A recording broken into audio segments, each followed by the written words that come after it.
menyebutkan Zaid bin Amru ini berjalan untuk mencari agama yang hanif. Sampai satu tempat dia pergi ke negara Syam. Dia pergi ke negara Syam, dia mencari, jumpa seorang pendeta, seorang rahib. Sehingga rahib ni pun tengok je dia pun katakan bahawa araka turidu dina Ibrahim ya akha Makkah.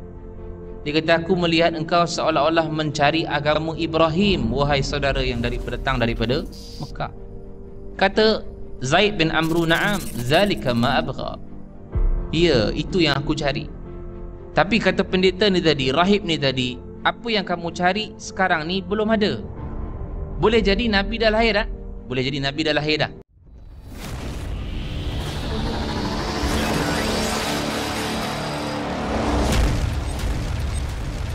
Dan malam ni insya-Allah kita sambung lagi berkaitan dengan sahabat Nabi SAW yang ke-9. Yang ke-9 sahabat Nabi SAW ialah Sayyidina Sa'id ibn Zaid. Sa'id ibn Zaid. Dan saya kira kita telah pun membincangkan sebahagian kisahnya sebelum kita berehat lama. Setahun, tahun lepas sampai masuk tahun ni dah. Jadi saya kira di sini saya last datang pada 3 Oktober 2020. Itu kali terakhir. Sekarang ni bulan 3, setahun lah kira 6 bulan, setengah tahun Haji kata 6 bulan. Lama dah kita tak datang. Dan kisah Sa'id ibn Zaid ini mungkin dah hilang daripada ingatan, lama sangat cuti. Jadi saya nak flashback balik sikit bagaimana kehidupan Sa'id ibn Zaid. Dan kita bermula bila mana kisah yang berada dalam kitab-kitab, antaranya Ashabul Rasul ataupun antaranya Suwarin min Hayatis Sahabah, ataupun dalam kitab Hayatus Sahabah sendiri, kebanyakan para ulama' dia mulakan kisah Sa'id ibn Zaid ini dengan kisah ayahnya, Zaid bin Amru bin Nufail. Dia mula dengan itu dulu. Kenapa? Sebab ada peristiwa yang berlaku pada zaman Zaid bin Amru ini. Maknanya Zaid bin Amru bin Nufail, dia ini merupakan sepupu kepada Sayyidina Umar Al-Khattab. Kerana atuknya sama, Nufail juga. Zaid bin Amru, Amru bin Nufail. Umar bin Al-Khattab, Al-Khattab bin Nufail. Jadi ayah kepada sahabat yang ke-9 kita nak cerita ni, Zaid bin Amru, dia merupakan sepupu Umar Al-Khattab radhiyallahu anhu. Dan ketika mana Zaid bin Amru ini dia hidup di zaman jahiliyah, dia paling tidak suka bila melihat orang-orang yang berada di Mekah, orang-orang Quraisy. Ketika ini Nabi tidak diutuskan lagi oleh Allah Subhanahu wa taala menjadi nabi dan rasul, sehingga dia benci melihat perbuatan-perbuatan jahiliyah, sehingga dia berdiri di tepi Kaabah dan mengatakan bahawa asyatu khalaqahullah, asyatu khalaqahullah. Kata Zaid bin Amru ini, ketika mana dia melihat orang-orang Quraisy pada ketika itu zaman jahiliyah, dia hidangkan kambing untuk berhala-berhala yang berada di Kaabah pada ketika itu. Dia hidangkan kambing, maksudnya diperhiaskan kambing, kemudian disembelih, dia bagi kepada berhala. Dulu ada berhala yang besar, banyak kali dah saya sebut. Ada 4 berhala yang besar yang mereka agungkan, antaranya Lata, antaranya Uzza, antaranya Manat, antaranya Hubal. Ni patung yang besar. Maknanya kalau kira dia punya pangkat, sarjan lah bang kali kan. Tinggilah pangkatnya tu bandingan lain, Lance Corporal saja. Yang lain-lain ni banyak. 360 berhala ada di tepi Kaabah. Macam mana Ustaz tahu? Ketika mana Fathu Mekah, Nabi jatuhkan semua berhala tu sebanyak 360 berhala. Zaman jahiliyah lagi banyak dah berhala ni. Zaid bin Amru ini antara salah seorang yang Allah Subhanahu wa taala pelihara dia daripada menyembah berhala. Banyak tuan-tuan sahabat-sahabat yang dipelihara oleh Allah. Antaranya Abu Bakar, kita cerita dululah. Walaupun Nabi SAW tak dilantik menjadi Nabi dan Rasul, Abu Bakar tak pernah letakkan kepalanya untuk nak sembah berhala. Dia dipelihara oleh Allah. Abu Zar Al-Ghifari juga, di kampungnya Al-Ghaffar ataupun Al-Ghifari, ataupun dipanggil sebagai kampung yang Allah Subhanahu wa taala mengampunkan seluruh penduduk-penduduknya. Dia juga tidak menyembah berhala. Tapi nak sebutkan bahawa Zaid bin Amru ini, bila mana dia dalam keadaan tengok kaumnya dalam keadaan jahiliyah menyembah berhala dan bagi sembelihan kepada berhala. Kambing tadi dia kata asyatu khalaqah Allah. Kambing yang kau hias ni, yang kau bagi berhala makan ni, ini adalah ciptaan Allah. Rumput yang kambing tu makan, rumput tu ciptaan Allah. Air hujan yang Allah Subhanahu wa taala turunkan, kambing itu minum, itu semua daripada Allah. Kenapa yang kau nak sembah berhala? Kenapa kau tak nak sembah Allah? Mereka ni Allah kenal. Dan kita tahu kisah bagaimana berhala masuk di tanah Hijaz, tahu dah. Sebab mereka lihat ada satu kaum di luar tanah Hijaz, maka dalam keadaan dia tengok ada orang yang menyembah berhala, mereka buat perantaraan antara dia, berhala dan Tuhan, ini Allah. Sebab dulu sama, dulu agama Nabi Ibrahim juga mereka bawa. Tetapi bila dah lama tak ada Nabi yang diutuskan Allah, maka mula sesat. Dan mungkin pada zaman yang mula-mula masuknya berhala, mereka tak anggap tu Tuhan, mereka anggap tu perantara. Itu pun tak boleh dalam Islam. Sebab ada perantara. Kita nak apa-apa daripada Allah, direct terus pada Allah. Tapi sebab bila mana dah berlaku zaman berzaman, anak cucu cicit keturunan setelahnya, mereka tak tahu cerita asal. Akhirnya mereka mengatakan bahawa perantaraan itu, iaitu berhala itu ialah Tuhan. Bila dia dalam keadaan dah bagi tahu kepada seluruh kaum jahiliyah pada ketika itu, kambing yang kau bagi ni, akan kau sembah ni, ataupun kambing yang diberikan kepada berhala ni, ni semua ciptaan Allah. Mengapa kau sembah dia? Mengapa kau bagi berhala ini makan? Sedangkan yang patut kau sembah ialah Allah. Datang pakciknya Al-Khattab. Al-Khattab ni bapa Omar lah. Bagaimana garangnya Omar, Al-Khattab juga garang. Subhanallah. Al-Khattab ni pegang dia dan pukul dia. Dia mengatakan kepada Zaid ibn Amru ini, dia katakan tabballaka ya Zaid. Celaka engkau wahai Zaid. Daripada dulu sampai sekarang kau asyik kacau kami saja. Ni cerita Al-Khattab. Al-Khattab ni dia memang jenis garang. Pasal apa? Dia dalam keadaan dia yang kontrol benda. Maksudnya Al-Khattab dia antara orang-orang yang ternama ataupun orang-orang yang besar pada zaman jahiliyah. Orang respect dia. Macam mana Omar, sama juga. Omar pun zaman jahiliyah, orang respect dia pasal keturunannya hebat. Jadi bila pakciknya sendiri yang tegur dan pakciknya sendiri yang marah, dia kata, wahai Zaid, celaka engkau. Daripada dulu sampai sekarang kau asyik kacau kami, ganggu ibadah kami. Kami nak halau kau daripada kampung ini dan keluar daripada Mekah ni. Akhirnya dia pun sembunyi di satu gua, dia panggil gua Sur. Gua Nur atau gua Hira dipanggil Jabal Nur. Tapi bukanlah tempat Nabi SAW tu. Maksudnya dalam keadaan dia duduk di satu bukit, satu gua yang ada di Jabal Nur. Jadi dalam keadaan dia duduk di sana, rupanya bukan dia sahaja yang duduk di sana, rupa-rupanya ada lagi beberapa yang sependapat sama dengan Zaid bin Amru ni. Antaranya Warqah bin Naufal. Warqah bin Naufal ni ialah sepupu ataupun pakcik kepada Khadijah binti Khuwailid. Kita tahu kisah bila mana Nabi SAW telah dilantik menjadi Nabi dan Rasul. Akhirnya dia turun dalam keadaan yang ketakutan. Kata Nabi SAW, Zammiluni, Zammiluni, selimutkan aku, selimutkan aku. Datang Warqah bin Naufal, bagi tahu. Warqah bin Naufal ni tua dah waktu ni. Waktu Nabi dilantik menjadi Nabi dan Rasul, Warqah ni tua dah, matanya pun buta. Jadi bila mana dalam keadaan Warqah bin Naufal datang, dia bagi tahu yang datang kepada kamu itu wahai Muhammad ialah Namus. Namus ni nama lain bagi Jibril alaihissalam. Tulis dalam kitab Taurat dan Injil. Dia kata itu juga yang datang kepada Nabi Musa dan juga nabi-nabi sebelum daripada engkau wahai Muhammad. Dan sebab itu kalau kita tengok yang bersama-sama dengan Zaid bin Amru ini ialah Warqah bin Naufal. Dan juga bersama-sama dengan Zaid bin Amru ini Ubaidullah bin Jahshin, juga sepupu Nabi. Kan, Ubaidullah bin Jahshin ni dia kahwin dengan anak Abdul Muttalib, nama Umaymah binti Abdul Muttalib. Sebab itu kalau kita tengok ada isteri Nabi nama Zainab binti Jahshin, itu sepupu Nabi. Sebelum Zainab kahwin dengan Nabi, Zainab kahwin dengan Zaid bin Harisah. Jadi dalam keadaan dia tahu bahawa itu adalah sepupu kepada Nabi SAW, Ubaidullah bin Jahshin. Dan ada lagi antaranya mak dia juga turut bersama-sama dengan Zaid bin Amru, Umaymah binti Abdul Muttalib. Dan ramai lagi sahabat-sahabat yang di kalangan orang-orang jahiliyah ketika itu menyokong pendapat dan pendirian Zaid bin Amru ini. Sehingga mereka mesyuarat. Mereka katakan bahawa kita ni kena cari kebenaran yang ada pada ketika ini. Kita tak nak ikut bersama-sama dengan golongan jahiliyah yang menyembah berhala, yang mereka beri kambing itu makan kepada berhala, sedangkan Allah yang menurunkan hujan itu yang sepatut kita sembah. Allah yang menurunkan ataupun tumbuhkan tumbuh-tumbuhan itu yang patut kita sembah. Mereka semua sepakat dan setuju. Akhirnya bila mereka sepakat, mereka kata, baik, kita keluar daripada Mekah ini, kita cari agama yang benar. Ini agama yang Hanif. Waktu ni Nabi tidak dilantik menjadi Nabi dan Rasul lagi.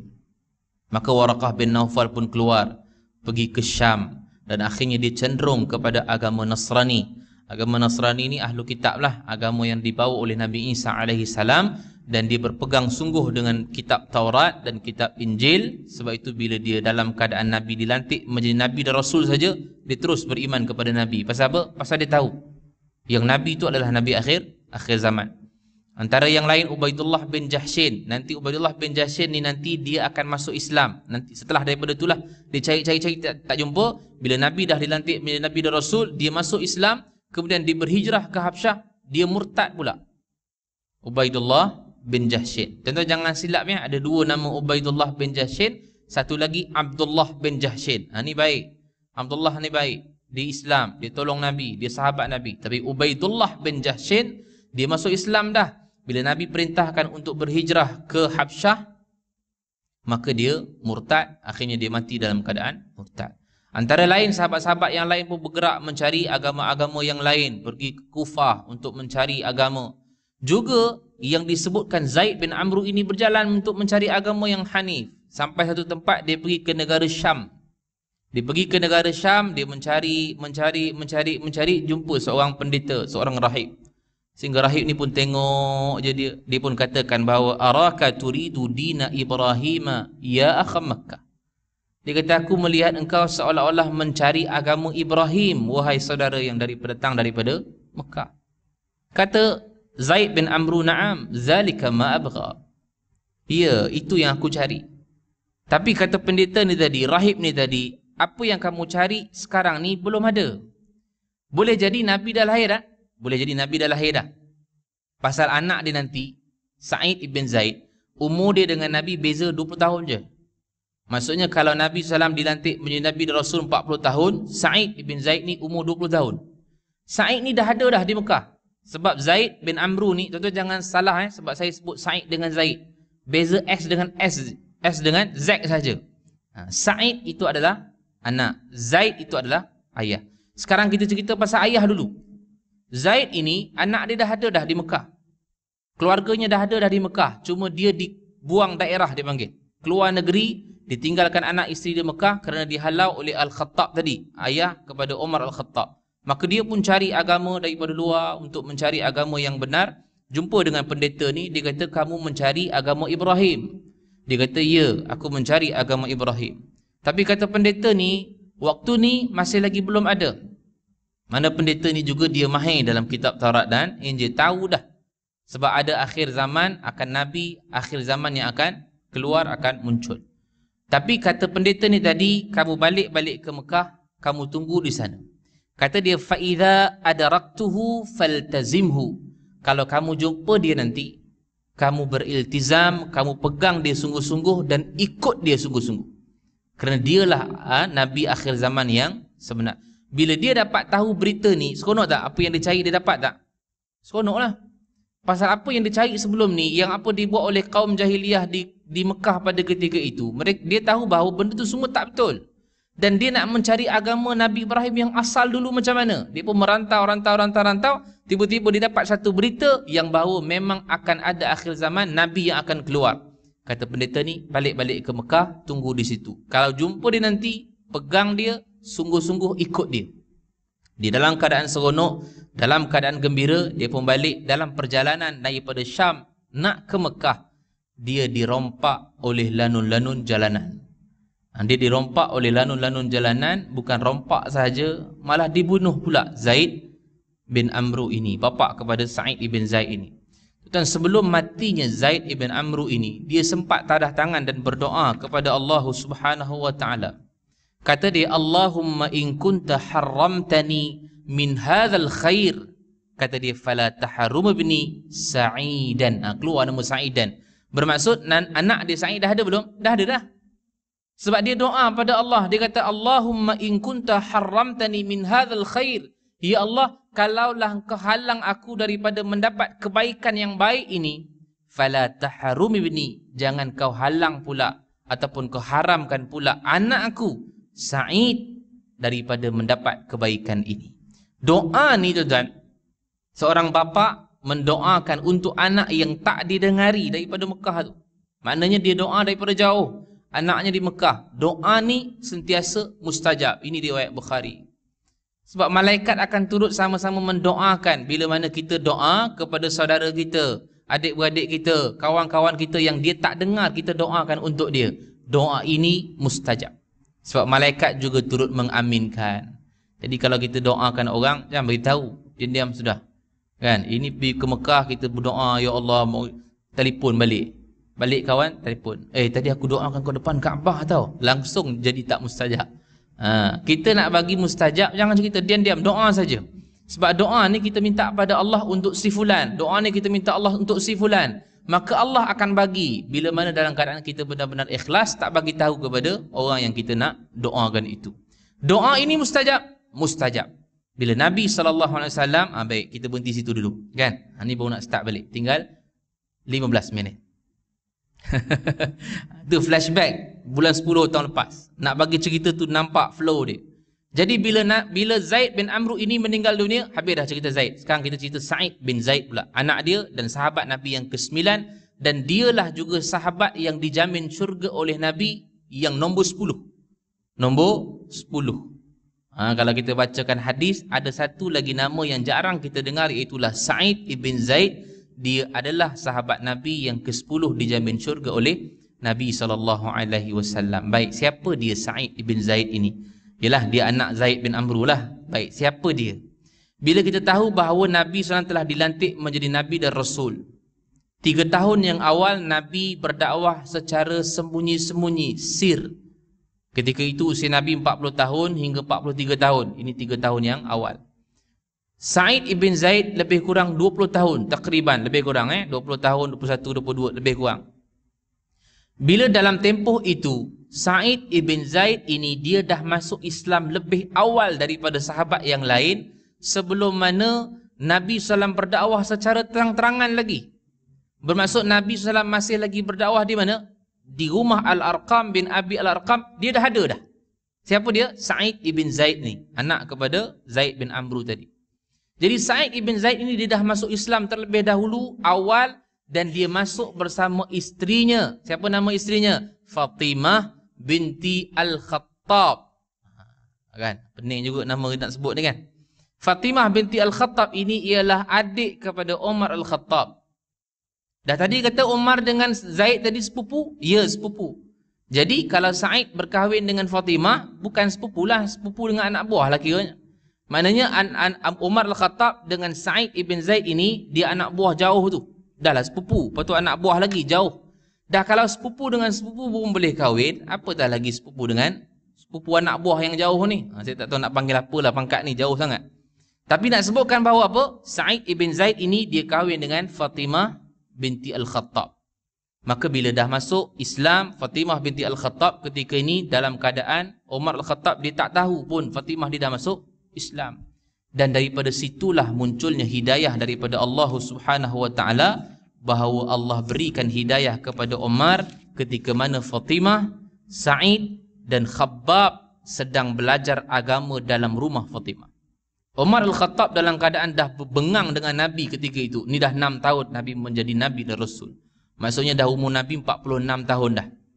Usia Nabi 46 tahun. Usia Umar ketika ini baru 34 lebih kurang gitu. Lebih kurang 34 tahun. 30 lebih lah. 30-an dia panggil. Dia keluar daripada rumah dan membawa pedang. Sehingga dalam keadaan dia membawa pedang tu, hari tu memang dia tekad betul. Sebelum ni memang dia nak bunuh Nabi dah, Umar ni. Tapi dalam keadaan tak apalah, relax dulu. Mungkin tak sempat nak terjumpa ke, tak terserempak ke. Tapi hari ni kalau aku jumpa Muhammad, dia kata aku akan bunuh dia juga. Pasal dia telah porak-perandakan masyarakat Quraisy. Dia telah pisahkan antara anak dengan bapa. Dia telah pisahkan antara isteri dan suami. Bukan pisahkan. Kalau kamu masuk Islam, kamu selamat. Itu je. Tapi dalam keadaan tak ada orang yang masuk Islam, maka kalau yang masuk Islam, maka dalam keadaan di Islam dia kena tinggalkan yang tak Islam. Bila dalam perjalanan Umar nak mencari Nabi SAW, jumpa seorang sahabat. Dia kata, wahai Umar, ke mana kamu? Dia kata, aku nak cari Muhammad. Pasal apa? Pasal aku nak bunuh dia. Dia telah porak-perandakan masyarakat Quraisy. Kata sahabat ni tadi, wahai Umar, kalau kamu bunuh Muhammad, kamu ingat kamu boleh bersenang lenang, bebas berjalan di Mekah ni. Dia pun ada keturunan, ada Bani Muttalib, ada Bani Hashim. Kalau kamu bunuh dia, kamu ingat kamu akan selamat, mesti kamu mati juga. Kalau ada begitu, dalam keadaan kamu mencari Muhammad, lebih baik kamu cari adik kamu. Adik kamu dah masuk Islam, dia dah ikut Muhammad. Terkejut Umar ni. Bila dia dengar je cerita adiknya dah ikut Nabi SAW, dia pun patah balik U-turn pergi ke rumah adiknya Fatimah. Dan ketika itu Fatimah sedang membaca surah Toha, diajarkan oleh Khabbab ketika itu. Ada 3 orang duduk dalam rumah tu. Sa'id ibn Zaid ni sahabat yang kita tengah cerita, isterinya Fatimah Al-Khattab, adik Umar, dan seorang lagi muallim namanya Khabbab bin Al-Ar. Dia pun mengajar surah Toha. Ma anzalna alaikal Qur'ana litashqa. Sedang baca, tiba-tiba Umar datang, menggigil semua. Sebab semua dalam keadaan sembunyi. Semua tak tahu yang dia ni Islam. Semua tak tahu yang ketiga-tiga dalam ni adalah Islam dan mengikut Nabi. Belum tahu lagi. Tapi bila mana dalam keadaan Umar dah datang, terpaksa jugalah bersembunyikan juga helaian tadi tu. Helaian-helaian yang ditulis surah Taha tadi, letak di bawah peha Fatimah Al-Khattab. Maka dia pun buka pintu, masuk Umar Al-Khattab. Kata Umar Al-Khattab, apa yang kamu baca tadi aku dengar kamu baca? Kata Fatimah, tak ada baca apa wahai Umar. Jangan tipu. Dan lagi aku dengar kau dah ikut Muhammad. Bangun Sa'id ibn Zaid nak pertahankan isterinya. Sa'id kena lempang pula dengan Umar. Jatuh Sa'id, Fatimah pula bangun. Bila Fatimah bangun nak pertahankan suaminya, Fatimah pula kena lempang. Berdarah pula mulut Fatimah. Ketika berdarah mulut Fatimah, inilah timbul perasaan ihsan, kasihan seorang abang kepada adik. Dia dah mula cool down sikit dah. Dia tak ada tengking dah. Dia kata, wahai adikku Fatimah, bagilah tengok apa benda yang kau baca tadi. Aku tak nak buat apa-apa, aku nak tengok saja. Bila kata Umar nak tengok, Fatimah kata, tak boleh wahai Umar, kau kotor, kau najis. Tersilap, bukan tersilap. Maksudnya najis yang dimaksudkan sini ialah najis akidah, bukan najis badan, fizikal. Umar dia faham lain, dia pergi mandi dulu. Bila dia mandi, dia pun dah selesai, maka dia pun ambil helaian daripada Fatimah, dia pun baca Taha ma anzalna alaikal Qur'ana litashqa. Dia baca ni baru 2 ayat 3 ayat, dia rasa ya Allah, indahnya ayat Quran ni. Dia baca sampai tak sedar bahawa air matanya telah pun mengalir. Sehingga dia katakan, Fatimah, tunjukkan aku di mana Muhammad, aku nak ikut dia masuk Islam. Tuan-tuan, hidayah. Khabbab tadi yang ada di situ, kata Khabbab, wahai Umar, telah makbul doa Nabi SAW. Rupanya Nabi dah doa dulu dah. Sebelum mana Umar Al-Khattab dapat hidayah, Nabi pernah angkat tangan. Nabi kata, Allahumma a'izzal Islam bi ahabbi hadhaini rajulaini ilaik, Umar ibn Al-Khattab atau bi Umar bin Hisham.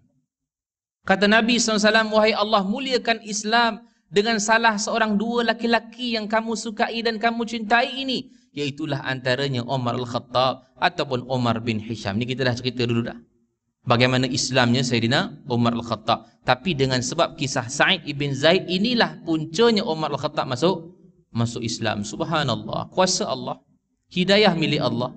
Bila dia sampai ke rumah Al-Arqam bin Abi Al-Arqam, maka dia pun dalam keadaan memeluk agama Islam. Itu yang diceritakan oleh ulama-ulama berkaitan dengan sirah Sa'id ibn Zaid. Sehinggalah Sa'id ibn Zaid ini, dia pun telah pun berhijrah ke Madinah bersama dengan Nabi SAW. Maka ketika duduk di Madinah, seluruh peperangan yang Nabi SAW aturkan daripada start 2 hijrah sampai 9 hijrah, semua Sa'id ibn Zaid pergi turut serta dalam peperangan, kecuali perang Badar. Perang Badar je Sa'id ibn Zaid ni dia tak turut serta. Kenapa? Kerana Sa'id ibn Zaid dia ada tugasan yang lain Nabi SAW berikan pada dia. Nabi berikan tugas kepada Sa'id ibn Zaid ini ialah untuk mengintip musuh Islam pada ketika itu. Jadi bila mana peperangan itu pun tercetus berlaku, dia tak ada dalam medan perang kerana dia tengah mengintip musuh dalam dia punya tempat ataupun kawasan dia. Tapi bila balik daripada tempat pengintipan tadi, balik dah ke Madinah, Nabi tetap juga bagi ghanimah, harta rampasan perang kepada Sa'id ibn Zaid. Bermaksud kira-kira dia sama juga masuk dalam peperangan dalam perang Badar ini. Cuma dia tak ada dalam medan perang tu dalam peperang. Tapi perang lain, perang Uhud, perang Khandaq, perang Khaybar, seluruh perang di Madinah semua Sa'id ibn Zaid ikut serta. Sehinggalah Nabi SAW wafat, naik Abu Bakar As-Siddiq memimpin Islam. Kemudian dalam keadaan 2 tahun sahaja Abu Bakar As-Siddiq memimpin Islam, naik Sayyidina Umar Al-Khattab memimpin Islam selama 10 tahun. Baik, Umar Al-Khattab bila naik menjadi khalifah Islam, kita kena tahu satu cerita berkaitan dengan Sa'id ibn Zaid. Dia yang meriwayatkan hadis berkaitan perang Yarmuk. Di perang Yarmuk ni, kita ada lagi beberapa minit, cerita Yarmuk ni sikit. Perang Yarmuk ni dalam keadaan tercetusnya dia dalam zaman pemerintahan Umar. Tetapi dia bukanlah bermaksud Umar yang start. Yang start Abu Bakar. Abu Bakar dia dah plan dah. 2 tahun dia dalam keadaan memerintah Islam, dia sibuk menguruskan peperangan-peperangan dalaman dulu. Iaitulah peperangan dengan orang-orang yang murtad, peperangan dengan golongan Nabi palsu, peperangan dengan golongan tak nak bayar zakat. Tapi hasratnya dia nak perang juga kat Rom tu. Dia nak perang juga dekat Parsi tu. Maknanya Rom, Parsi, Syam, Kufah. Dan Abu Bakar As-Siddiq dia dah hantar dah sebahagian tentera, antaranya Khalid Al-Walid. Ini zaman Abu Bakar As-Siddiq. Dia hantar Khalid Al-Walid, dia hantar Musanna Al-Haris untuk berperang sebahagiannya di Kufah. Kufah ni siapa punya? Parsi punya. Zaman dulu Kufah ni Parsi punya. Syam Rom punya. Dia kena tahu gitu, baru dapat nampak gambaran cerita. Syam, yang mana Palestin, Jordan, Syria, Lubnan, ini Rom punya. Kufah, Iraq, Iran, ini semua adalah Parsi punya, kuasa besar. Madinah di bawah, Mekah di bawah. Jadi bila mana Abu Bakar As-Siddiq walaupun 2 tahun memerintah Islam, rupanya dia dah buat plan. Dia hantar sikit Khalid Al-Walid untuk berperang bahagian yang kecil, wilayah-wilayah yang kecil. Mana sebahagian tentera-tentera Islam dah berangkat pergi ke Kufah dah. Cuma di hujung kewafatan Abu Bakar sebelum dia wafat, maka dalam keadaan dia telah menghantar beberapa orang, 24,000 orang untuk dihantarkan ke Syam berperang. Dan ketika itu belum namanya Yarmuk lagi lah, perang Yarmuk belum lagi. Cuma 24,000 orang ini, tentera Islam dipecahkan kepada 4 kumpulan yang diketuai oleh Abu Ubaidah Al-Jarrah, diketuai oleh Syurahbil, diketuai oleh Amr bin Al-As. Ini semua antara 4 kumpulan yang dipecahkan untuk masuk di bahagian Syam dalam keadaan 4 tempat laluan masuk. Tak sama. Ini strategi Islam ni. 4 tempat lorong yang dia akan masuk. Dia nak serang siapa ni? Nak serang orang-orang Syam yang diketuai pada ketika itu ialah Hercules ataupun Hercules dipanggil. Hercules yang pegang Syam ketika itu. Tapi dia bukan Maharaja Kaisar. Maharaja ketika ini, Maharaja Rom ni, waktu ni dekat Al-Quds. Itu dia punya Maharaja betul. Di bawah-bawah ni semua ada yang kecil-kecil je. Hercules, ada lagi bukan menteri lah, raja-raja yang kecil-kecil di bawah. Maharaja je dekat Al-Quds. Sama macam Parsi lah. Parsi maharaja besar dia ialah Yazdajir. Di bawahnya ni ada raja-raja kecil yang lain. Maharaja besar ni di Madain, Kufah. Nanti kita cerita bab Al-Qadisiyah nanti. Cuma dalam tempoh ini, Abu Bakar As-Siddiq dia dah hantar dah 24,000 orang untuk nak pergi serang Syam. Orang-orang Rom di sana. Untuk tembus ke sana, Hercules dia dah hantar dah beberapa tenteranya untuk halang orang Islam ni masuk. Tapi Islam ini dalam keadaan serang juga, akhirnya sampai ke Yarmuk. Sampai di Yarmuk, medan peperangan, depan dia sungai, Islam di sini, sungai, sini orang-orang Rom, seramai 130,000 orang, lebih kurang lah, 100 lebih ribu orang. Di belakang orang-orang musuh Islam itu Bukit Bukau. Dan dia duduk di sana selama berapa bulan? 2 bulan duduk. Duduk saja 2 bulan, tak serang apa pun. Dan ketika itulah Abu Bakar As-Siddiq dihantar surat kepada Khalid Al-Walid. Kata Abu Bakar, wahai Khalid, sampai kamu ke Syam untuk bantu sahabat-sahabat yang ada di sana sebab nak tempuh 100 lebih ribu orang ni, orang-orang Rom dalam peperangan Yarmuk. Khalid Al-Walid pun hantar 9,000 orang daripada Kufah tadi, 9,000 orang. Maka dia pun pergi. Siapa yang pegang dan siapa yang ganti Khalid jadi ketua di Parsi ataupun di Kufah? Musanna bin Al-Haris. Dia yang ganti Khalid Al-Walid. Maka Khalid pun berjalan daripada Kufah pergi ke Syam seramai 9,000 orang. Sampai saja Khalid Al-Walid ke Syam ataupun di Yarmouk, Abu Bakar meninggal dunia. Tuan-tuan, Abu Bakar ni dia tulis surat kepada Khalid ini adalah untuk melantik Khalid Al-Walid menjadi ketua kepada 24,000 orang ni. Tadi 4 orang kan, 4 kumpulan dipecahkan kepada 24,000 orang dipecahkan kepada 4 kumpulan dan ada 4 ketua. Bila duduk di Yarmouk selama 2 bulan, maka Abu Bakar perintahkan Khalid untuk datang ke Yarmouk untuk jadi ketua kepada 24,000 orang ini. Maka 9,000 orang pun datang campur dengan 24,000 orang ini jadi 33,000 orang. Maka disitulah bermulanya peperangan Yarmouk. Cuma dalam keadaan ketika itu Abu Bakar telah pun meninggal dunia.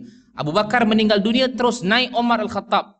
Bila naik Umar Al-Khattab, Umar tulis pula satu surat, pemecatan Khalid Al-Walid sebagai ketua tentera di Yarmouk.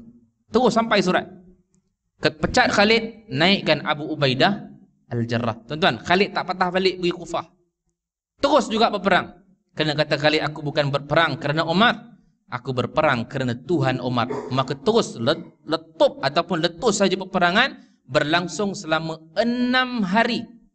Berlangsung selama 6 hari peperangan Yarmouk dan akhirnya dimenangi oleh orang-orang Islam. Herakles pada ketika itu masih lagi hidup, cuma dia lari pergi ke Al-Quds. Tuan-tuan, Herakles ni umur dia panjang. Nanti dalam pembukaan Mesir, nama Herakles ni lagi keluar. Dia ada lagi, dia masih lagi ada. Dia tak pergi dalam peperangan tu, dia tak mati, tetapi dia bawa tentera-tentera yang hampir mati, hampir dah sedikit, dia bawa pergi ke belakang. Ada yang lari pergi Damsyik, ada yang lari pergi Palestin. Dan selepas dari habisnya perang Yarmouk ini, ada peperangan Damsyik pula. Habisnya perang Damsyik, adanya peperangan Ajnadin pula. Ini semua peperangan-peperangan yang ada di Syam pada ketika itu. Maka ketika itulah mulanya Islam mendapat tempat di Syam, di Damsyik. Palestin belum, sebab dia belum buka lagi Baitul Maqdis. Itu zaman Umar Al-Khattab. Cuma di Syam pada ketika itu sebahagian besarnya Islam dah kuasai. Dan ketika itulah Umar hantar satu surat kepada Sa'id ibn Zaid. Sa'id ibn Zaid ada di mana waktu ni? Masih lagi dalam peperangan yang sama tadi. Sebab dia yang meriwayatkan hadis tadi tu, Yarmouk tadi, dia ada dalam peperangan tu. Jadi Umar Al-Khattab dia menulis satu surat kepada Sa'id ibn Zaid untuk dilantik menjadi gubernur di Damsyik, di Syria. Syria ni kira Syam lah. Syria tu Syam lah. Tapi bukan Syria saja Syam. Syria ada, Syam ada, Syria, Palestin, Lubnan, Jordan. Itu semua adalah Syam yang besar. Tapi Damsyik, wilayah yang kecil, Umar hantar satu surat kepada Sa'id ibn Zaid untuk menjadi gubernur di Damsyik. Ada suatu peristiwa yang berlaku kepada Sa'id ibn Zaid bila mana dia jadi gubernur di sana. Dan setelah mana meninggalnya Umar Al-Khattab, Uthman ibn Affan, Ali bin Abi Talib, naik kerajaan Bani Umayyah, dia balik-balik ke Madinah, juga ada satu peristiwa yang berlaku, fitnah kepada Sa'id ibn Zaid. Ini insyaAllah kita cerita lepas raya lah nah. Pasal bulan depan cuti lagi, lepas tu raya pula cuti juga. Jadi mungkin raya lepas hari haji lah kita jumpa ni kan. InsyaAllah kita sambung lagi. Nanti mesti kena flashback balik pasal dah lama dah cuti. Jadi kita akan cerita balik sedikit berkaitan Sa'id bin Zaid. Dah nak habis dah sebenarnya, tapi kita nak cerita lebih detail sebab ada satu benda yang besar untuk kita nak faham berkaitan Sa'id ibn Zaid ini. Jadi wallahu alam, kita jumpa pada kuliah akan datang. Qul qawli hadza wa astaghfirullahal azim li wa lakum. Assalamualaikum warahmatullahi wabarakatuh. A'udzubillahi minasyaitonir rajim. Bismillahirrahmanirrahim. Alhamdulillahi rabbil alamin. Wassalatu wassalamu ala asyrafil anbiya wal mursalin wa ala alihi washabihi ajma'in. Ya Allah ya Rahman ya Rahim, kami mendalah tangan mohon kepadamu ya Allah, ampunkanlah segala dosa kami, dosa kedua ibu bapa kami, dosa pasangan dan anak-anak kami, dosa kaum kerabat kami, dosa kaum muslimin dan muslimat sekalian ya Allah. Ya Allah, matikan kami dengan mati yang baik, jangan matikan kami dengan mati yang tidak baik. Kurniakan kematian buat kami dengan kalimah la ilaha illallah wa sallallahu ala sayyidina Muhammad wa ala alihi wa sahbihi wa sallam. Walhamdulillahi rabbil alamin. Taqabbalallahu minkum.